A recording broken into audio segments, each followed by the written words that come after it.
नमस्कार, आप देख रहे हैं जनखबर। खबर देहरादून से है।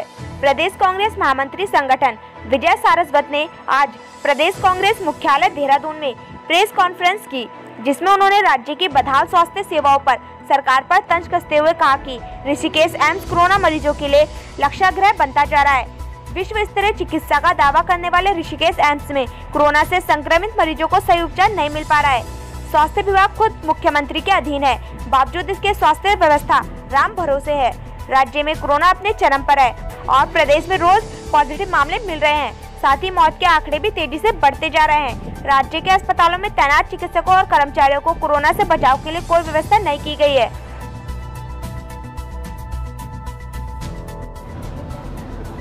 आज जो पेंडेमिक बीमारी है, महामारी है, पूरे विश्व में फैली हुई है।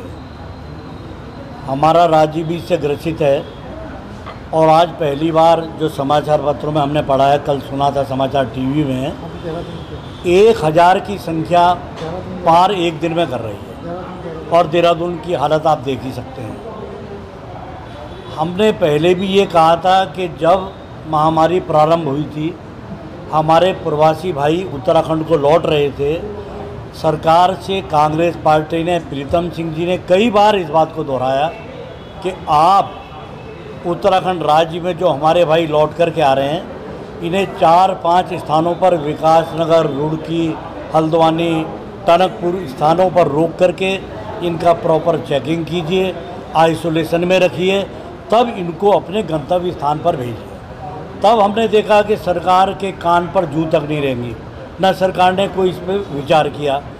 आज जब स्थिति ये हो गई है तो जो 4 धामों की यात्रा प्रारंभ हो गई है, हमारे अपने स्वजन लौट के आ रहे हैं, तो उनको नाकों पर, चाहे देहरादून हो, चाहे हरिद्वार के बॉर्डर हो, वहाँ पर रोक के प्रताड़ित किया जा रहा है। अधिकारियों द्वारा पैसों की वसूली की जा रही है, उनको आने से रोका जा रहा है। जबकि पूरे भारत में गृह मंत्रालय की गाइडलाइन है कि कोई भी व्यक्ति भारत में कहीं भी जा सकता है, तो उत्तराखंड सरकार उसका पालन क्यों नहीं कर रही है। दूसरा, होम आइसोलेशन की जहाँ तक मैंने बात की आपसे, कि अभी चमोली भाई कह रहे थे कि जो एम्स बना था इतनी उम्मीदों के साथ कि ये उत्तराखंड राज्य है, नेपाल है, पश्चिम उत्तर प्रदेश है, हिमाचल है, इतने एरिया को विश्व प्रसिद्ध हम स्वास्थ्य सेवाएं देंगे और यहाँ के रोगियों को बाहर ना जाना पड़े। आज वो सफ़ेद हाथी नहीं है, मैं कह रहा हूँ लक्षागृह बन गया है और मौत का कुआं साबित हुआ है एम्स। न तो पीएम केयर फंड में आप पैसा दे दीजिए, आपको जानने का अधिकार नहीं है। आप सीएम फंड में दीजिए, आपको जानने का अधिकार नहीं है।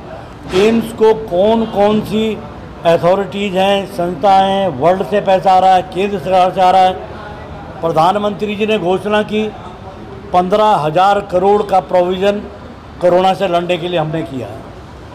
आज तक आप नेट पर जा कर के ये नहीं बता सकते कि उन 15,000 करोड़ रुपए में से हमारे उत्तराखंड राज्य को कितना पैसा मिला। कहीं नहीं पता उस पैसे का कि वो सिर्फ अखबारों में दिया है, टीवी में दिया है या उसको बांटा भी है।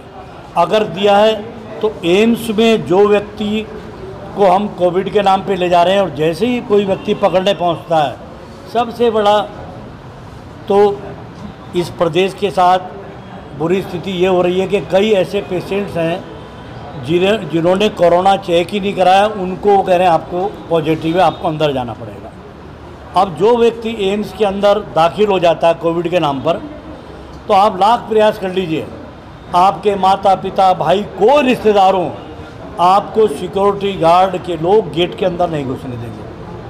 अगर वहाँ पर दवाई जा रही है, कोई डॉक्टर्स पीपी किट बिना पहने वहाँ नहीं जा सकता, वो ड्यूटी पर नहीं है।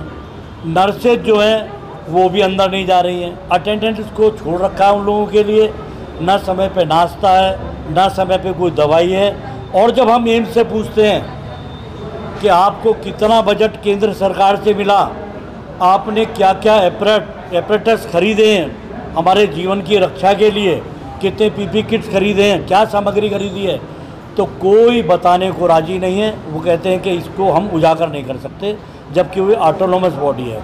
हमारी सबसे पहली मांग उत्तराखंड सरकार से है कि कम से कम मुख्यमंत्री जी अपने विकास में से थोड़ा समय निकाल करके ऋषिकेश एम्स में स्वयं जाएं, राज्य के चीफ सेक्रेटरी जाएं, राज्य के स्वास्थ्य सचिव जाएं और वहां जाकर के आप देखिए कि जो हमारे परिजन, जो हमारे प्रदेशवासी और बाहर के वहाँ मरीज भर्ती हैं, उनके जो तामीर करने वाले हैं उनके साथ कैसा व्यवहार, रूखा व्यवहार हो रहा है, उनको ये भी नहीं पता है कि हमारे मरीज़ की अंदर कैसी हालत है।